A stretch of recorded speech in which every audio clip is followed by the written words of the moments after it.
Congratulations, you have made it to the end of our demos. We just have this last one to talk about, and it's kind of a fun one to help enhance the details of your photography.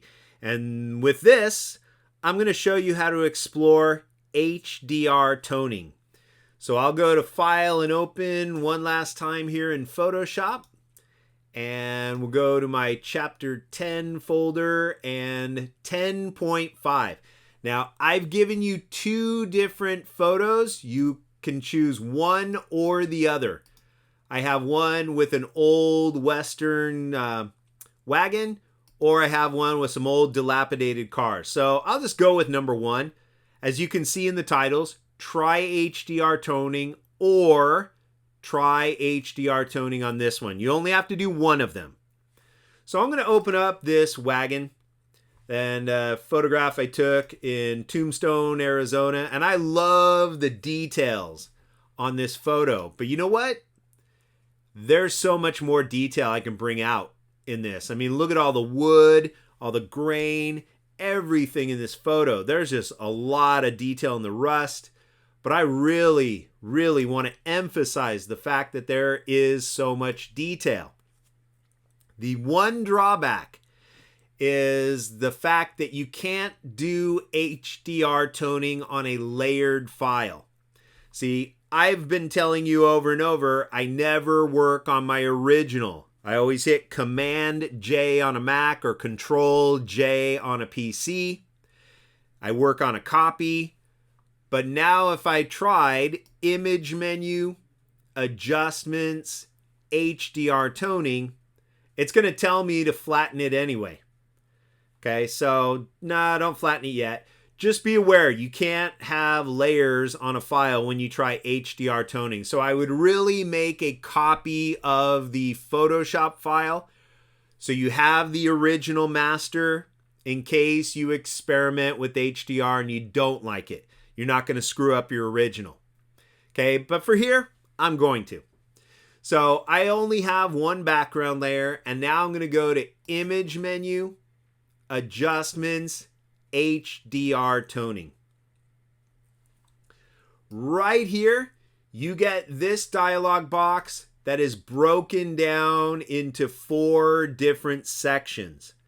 Okay, so what I would recommend is have them all ready to go. I open up each of the triangles. Typically, they should already be open, but just in case. And then you start up here at the top. Now, with HDR, that's called High Dynamic Range. It's an ability to bring out the brightest highlights, the deepest, darkest shadows, the purest colors, stuff you couldn't typically all get in one photograph. There used to be HDR programs. You would have to take different bracketed shots, different exposures. It was a long, complicated process. So what Adobe did is saw the popularity of that, and they created this kind of fake or faux HDR. They call it HDR toning. So right here at the top, you have City Twilight. That brings in a lot of highlights because at twilight, the sun's going down. Won't really work too well on a daytime shot. You have flat color, which kind of dulls some of the color. You can turn off the preview right there and see it kind of adds a little of a dull grayish tone to it. You have monochromatic, which is black and white. That looks pretty cool, actually. You have artistic. You have monochromatic with high contrast, monochromatic with low contrast, a dull gray scale, or true monochromatic grayscale. Okay, that still seems pretty bright to me. You have the ability to add more color, add more saturation to it, like really bring out the colors of the wood and the grass and the rust. Might be a nice little touch to a photo, especially if it's an older, more dull photo. You have photorealistic. Again, keeps most of the details, adds high contrast, brighter highlights, a few darker shadows. Low contrast, which would be very dull, or just basic photorealistic. Here's before and there's after. I don't think that looks photorealistic. I think that looks worse. But here's a couple others. You have RC5. Again, that kind of looks, RC5 kind of looks like some of these other city twilights. You have saturated, which will just slightly increase the color. Notice you have a saturated or a more saturated. So there's the more saturated. But the truest or closest look to HDR is Scott 5. Now, right below that, if you want to try a few more, you have surrealistic, high contrast, surrealistic, low contrast. Woo, that's terrible. And just surrealistic. But the closest one that I found that gets the closest to true HDR is Scott 5. Now that I have that, I start experimenting right here. What I would do in the edge glow is do these sliders minimally, move them minimally. So I'll drag the strength up a little bit and let go. That brought out a lot more detail. Maybe a little bit more. There we go. Radius, let's drag it to the left. See what we get. Drag it to the right. See what we get. A few more shadowy areas. Okay, we'll go with that. Gamma is the brightness, so I drag it to the right. Get a little darker and heavier. Drag to the left. You get a little brighter, so I might want to go a little bit more to the right. You have exposure, again, which is your brightness. To the right makes it bright. To the left makes it dark. Might go just a little bit darker, give things a little more solid look to them. And detail, you want to keep that up.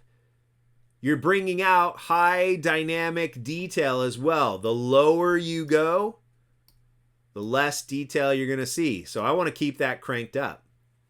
For the shadow areas in the advanced setting, anything over to the right means brighten your shadows.